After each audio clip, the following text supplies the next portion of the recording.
السلام علیکم ورحمۃ اللہ۔ بعض لوگوں کو آپ نے یہ کہتے ہوئے سنا ہوگا کہ حنفی لوگ حدیث کے خلاف عمل کرتے ہیں۔ ان سے پوچھا جائے کیسے، تو وہ کہتے ہیں جی دیکھیں، بخاری اور مسلم میں واضح حدیث موجود ہے کہ جب فرض جماعت کے لیے اقامت کہی جائے تو اس وقت کوئی نماز پڑھنا جائز نہیں سوائے فرض نماز کے، جبکہ حنفی لوگوں سے یہ کہتے ہیں کہ اگر فجر کی جماعت کھڑی ہو جائے، اقامت کہہ دی جائے، تب بھی پہلے سنتیں پڑھ لیں، پھر فرضوں کے اندر آ کر شامل ہو جائیں۔ تو دیکھیں، حنفی لوگوں کو حدیث کی مخالفت سکھاتے ہیں۔ اب اس چیز سے متاثر ہو کر بعض لوگ امام ابو حنیفہ رحمۃ اللہ علیہ سے بدظن ہو جاتے ہیں اور ان کو برا بھلا کہنا شروع کر دیتے ہیں۔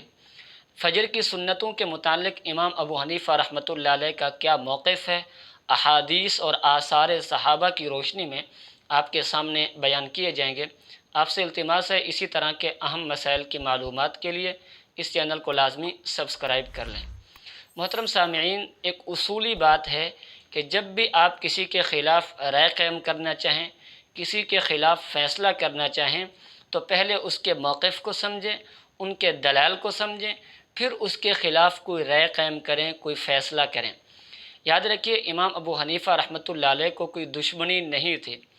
امام ابو حنیفہ رحمۃ اللہ علیہ نے یہ جو رائے قائم کی ہے کہ فجر کی جماعت کھڑی ہو جائے تب بھی پہلے سنتیں پڑھ لیں، پھر فرضوں کے اندر آ کر شامل ہو جائیں، تو اس پر امام ابو حنیفہ رحمۃ اللہ علیہ کے پاس دلائل موجود ہیں۔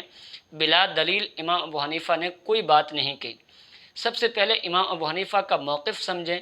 امام ابو حنیفہ رحمۃ اللہ علیہ کا موقف یہ ہے کہ اگر فجر کی جماعت کھڑی ہو جائے، کوئی شخص اس وقت آئے اور اس نے سنتیں پڑھنی ہوں اور اس کو یہ غالب گمان ہو کہ میں سنتیں پڑھنے کے بعد اتحیات میں یا اتحیات سے پہلے امام کے ساتھ فرض جماعت میں شامل ہو جاؤں گا، تو اب اس کے لیے حکم یہ ہے کہ وہ صفوں سے ہٹ کر کسی ستون اور پلر کے پاس اور ایسی جگہ جہاں صفیں پہنچنے کا اندیشہ نہ ہو، وہاں سنتیں پڑھے، پھر فرض جماعت میں آ کر شامل ہو جائیں۔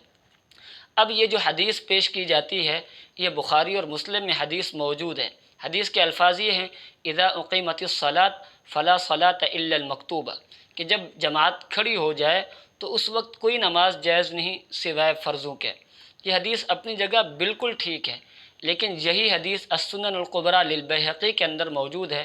وہاں حدیث کے الفاظ ہیں: اذا اقیمت الصلاۃ فلا صلاۃ الا المکتوبہ الا رکعتی الفجر۔ وہاں فجر کی 2 رکعتوں کا استثناء ہے، یعنی جب جماعت کھڑی ہو جائے تو اس وقت کوئی نماز پڑھنا جائز نہیں سوائے فرضوں کے اور سوائے فجر کی 2 رکعتوں کے۔ تو اس حدیث کی روشنی میں امام ابو حنیفہ رحمۃ اللہ علیہ نے فرمایا کہ اگر فجر کی جماعت میں اتحیات کے اندر شامل ہونے کا بھی یقین ہو تو پہلے سنتیں پڑھیں، پھر فرض جماعت کے اندر آ کر شامل ہو جائیں۔ اسی طرح جو ہے مسلم شریف میں حدیث ہے، آپ علیہ الصلاۃ والسلام نے فرمایا: رکعت الفجر خیر من الدنیا وما فیہا، کہ فجر کی 2 رکعتیں دنیا وما فیہا سے بہتر ہیں۔ اسی طرح سنن ابی داؤد میں روایت ہے، آپ علیہ الصلاۃ والسلام نے فرمایا: لا تدعوہما وان طردتکم الخیل، کہ فجر کی 2 سنتوں کو تم نہ چھوڑو حتیٰ کہ تمہیں دشمنوں کے گھوڑے ہی کیوں روند نہ ڈالیں۔ تو فجر کی سنتوں کے متعلق چونکہ تاکیدی حکم ہے، اس لیے فجر کی سنتوں کا اس حدیث سے استثناء کیا گیا، اور صحابہ کرام کا عمل بھی اسی پر ہے۔ تو ذرا ان لوگوں سے کہیے کہ ذرا جرت کریں، جس طرح احناف کو تم حدیث کا مخالف کہتے ہو، صحابہ کرام کو بھی کہو۔ چنانچہ المعجم الکبیر میں حضرت عبداللہ ابن مسعود رضی اللہ تعالیٰ عنہ کے بارے میں آتا ہے کہ حضرت عبداللہ ابن مسعود اور ابو موسیٰ رضی اللہ تعالیٰ عنہ سعید ابن عاص کے پاس سے اٹھے اور اسی دوران جماعت کھڑی ہوگی۔ فاقیمت الصلاۃ فرکع ابن مسعود رکعتین ثم دخل مع القوم فی الصلاۃ۔ ابن مسعود رضی اللہ تعالیٰ عنہ، جن کو فقیہ امت کہا گیا ہے، وہ کھڑے ہوئے اور انہوں نے پہلے 2 رکعت سنت پڑھی، پھر لوگوں کے ساتھ آ کر جماعت میں شامل ہو گئے۔ تو ذرا جرت کر کے ابن مسعود رضی اللہ تعالیٰ عنہ پر بھی یہ فتویٰ لگائیے۔ اسی طرح سنن طحاوی میں حضرت عبداللہ ابن عباس رضی اللہ تعالیٰ عنہ، جن کو رئیس المفسرین کہا جاتا ہے، ان کے بارے میں آتا ہے: جاء عبداللہ ابن مسعود والامام فی صلاۃ الغداۃ۔ ابن عباس رضی اللہ تعالیٰ عنہ آئے اور امام جو ہے وہ نماز فجر کی نماز پڑھا رہا تھا۔ ولم یکن صلی الرکعتین، ابن عباس رضی اللہ تعالیٰ عنہ نے فجر کی 2 سنتیں نہیں پڑھی تھیں۔ فصلی عبداللہ بن مسعود رکعتین خلف الامام ثم دخل معہم، تو ابن عباس رضی اللہ تعالیٰ عنہ امام سے پیچھے ہٹ گئے اور انہوں نے فجر کی 2 سنتیں پڑھیں، پھر جو ہے وہ امام کے ساتھ آ کر جماعت میں شامل ہو گئے۔ تو ذرا ابن عباس رضی اللہ تعالیٰ عنہ پر بھی حدیث کی مخالفت کا فتویٰ لگائیے۔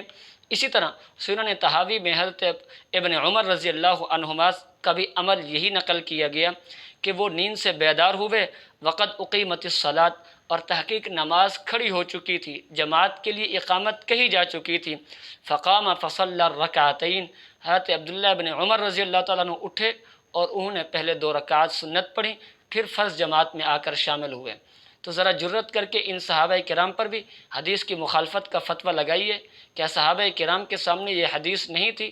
ضرور یہ حدیث صحابہ کرام کے سامنے تھی۔